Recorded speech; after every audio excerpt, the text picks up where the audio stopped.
Welcome everybody. I am 6am Comics, and this is reviewing my 9-year-old's comics. Last year, I reviewed one of the most highly anticipated and most frequently requested graphic novels in the World Wide Comix library. A 40-page crossover known as World Wide War. It saw the coming together of about 6 different properties in the World Wide Comix label, establishing for the first time that all of these properties existed within a shared universe. Since its release, many have wondered when the next giant crossover event would take place, being given only brief glimmers of hope through various images and conceptual art that would surface from time to time, teasing the possibility of a sequel.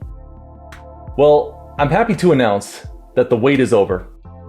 And now that I'm holding this book in my hand, I can finally understand why it took so long to get finished. So may I present to you the 145-page, fully colored crossover epic, World Wide War II, The Danger War.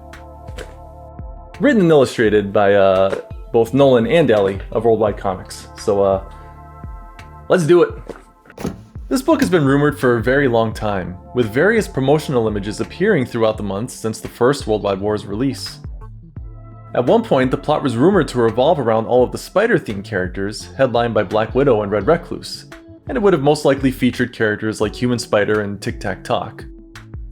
At another point in time, the working title was World Wide War II: The Island of Danger, which would have seen Super Nolan and Blue Jay in leading roles. However, following Ellie's induction into World Wide Comix, the final promotion for World Wide War II was finally released, featuring the official title of the book, The Danger War, as well as a red variant of the Molder of Doom, and the mysterious shadowy figure standing behind him. Just who is this hidden being shrouded in darkness? We'll get to that. But as we do here, let's begin with the overall presentation. Look, this book is thick. As I mentioned, it's 145 pages. I don't think you understand just how massive that is. The original World Wide War was 40 pages. This is nearly 4 times the size. And while it's not out of the ordinary for Nolan to crank out this amount of content, to date, his largest comic efforts have been the Super Nolan graphic novels, which at most hit around 100 pages, give or take. Not to mention, none of those were in color. This accomplishment was made possible by the fact that World Wide War II had twice the workforce, thanks to World Wide Comix' second-in-command, Ellie. These 2 creators would each take turns working on the graphic novel, passing the book back and forth for weeks at a time while the other creator worked on various other projects in the interim. As I pointed out during the Firefly series review, the 2 styles of Ellie and Nolan blend together nearly seamlessly, and the only real indication that the story would switch hands would be each author making a note on the pages where their contributions begin. Like the first book, the story is divided into chapters, each title page being colorfully illustrated. When the first World Wide War was created, there weren't a ton of properties to draw from outside of the 6 major titles and a handful of obscure characters that never made it into a completed comic book. Well, since the book's creation, the worldwide universe has exploded with intellectual properties, both from Nolan and Ellie. So let's see if we can break down this book's roster.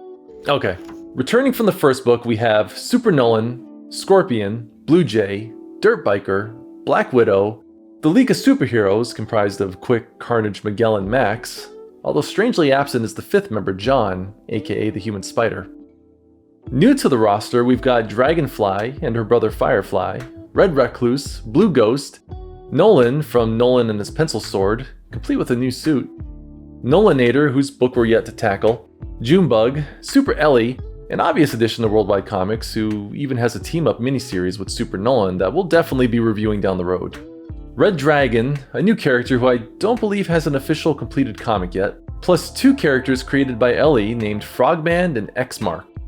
Also me. I'm in the book. I'm officially worldwide canon. Don't be jelly. We've also got cameo appearances from a character named Super Bailey. I don't really know where this character comes from, but apparently he controls water. And a very odd individual named The Human. Not returning from last time would be Frank F. Frank, Elemental Man, who was previously named Elemental Guy, and even has his own official comic now. Crystal Dude, who is an odd exclusion considering he's a member of the Lightning Team, which is represented on page 56. We'll review that one soon. Tic Tac Talk, and Secret Man, who I think was just a prototype for Invisible Man, who also wasn't present. Well, I mean, he could be, but given his power set, you know, I just couldn't see him. Oh, Fire Guy is back. However, he's a villain now. Which leads us into the big baddies of the book. Returning once again to stir up trouble is fan favorite, the Molder of Doom. Only this time he's teamed up with another shapeshifter named the Animal. The Animal has a similar power set, only he's strictly limited to, as you can probably guess, changing into animals. However, while his powers may not be as fully realized as the Molders, he makes up for his limitations with a massive army of loyal soldiers known as the Animal Troops. There's a handful of other characters that I'm sure I'm forgetting to mention, but I think you get the idea. There's a ton of characters in this book. As is the case with most crossovers of this nature, many heroes are limited to only a handful of action panels or side dialogue. World Wide War II mainly focuses on Super Nolan and Super Ellie as they lead this massive collection of heroes to defend against an onslaught of attacks from the newly formed evil duo of the Molder and the Animal. Now, let's get into the plot. Just what is this big old book about anyway?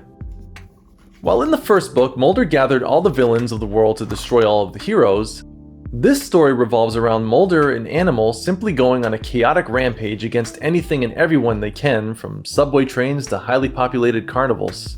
While Molder has always been a little unhinged, he's just flat out crazy in this one, becoming so mad with psychosis that he literally changes color from yellow to red amidst a wild laughing fit following an altercation with Super Nolan.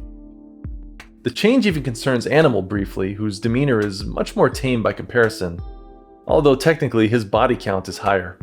As far as the tone goes, World Wide War II is slightly darker than the first, with mild amounts of blood and even a handful of kills from both the villains and the heroes. While the violence isn't over the top, there's enough of it that the cover is labeled with a PG-13 rating, ironically making Nolan too young to read his own comic book. Sorry kid, rules are rules. But that's not to say there isn't plenty of lighthearted humor throughout the book.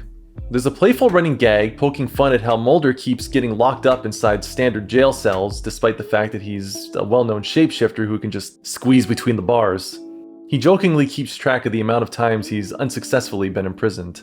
In addition to this, there's a lot of humorous banter between the various heroes, and despite such a massive cast of characters, you see a lot of distinct personalities from each member of the teams.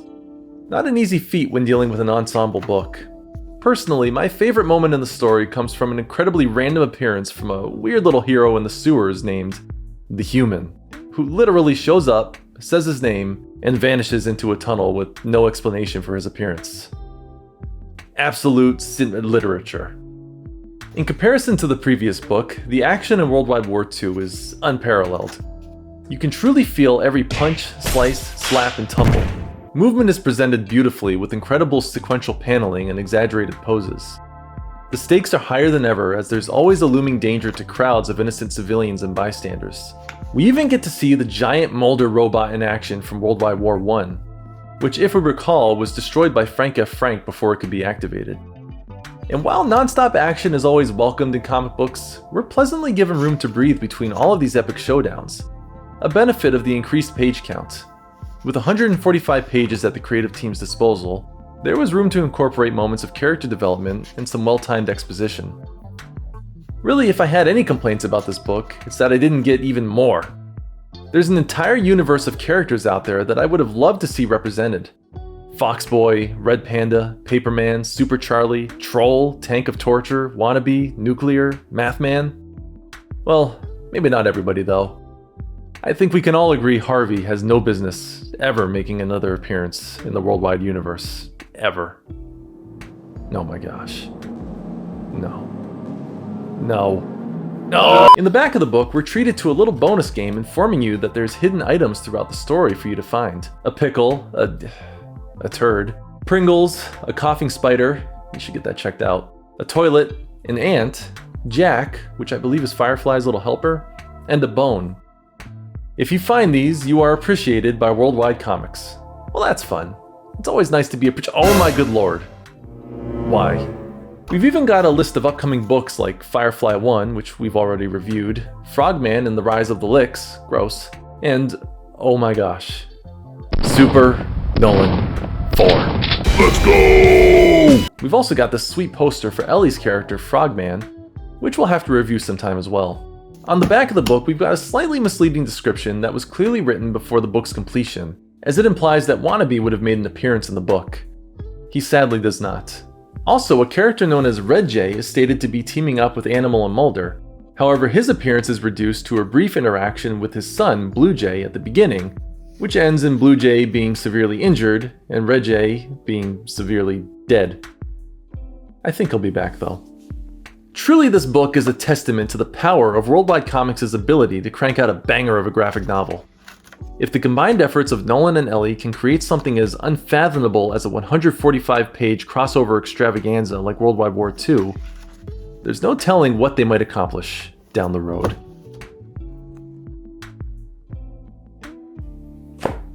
And there you have it. World Wide War II, The Danger War. Now, obviously, given the insane page count of this one, I didn't do a full read-through of the entire book. But hey, let's keep those subscriber numbers going up because like we've done with League of Superheroes and Super Nolan 1, I'm always open to a longer form read-through of some of these bigger books as we hit some milestones. In any case, I'm going to go ahead and give World Wide War II a rating of, I don't know, let's give it a star per page. 145 stars out of 10 stars. All right, sub it, like it, share it, I'm out.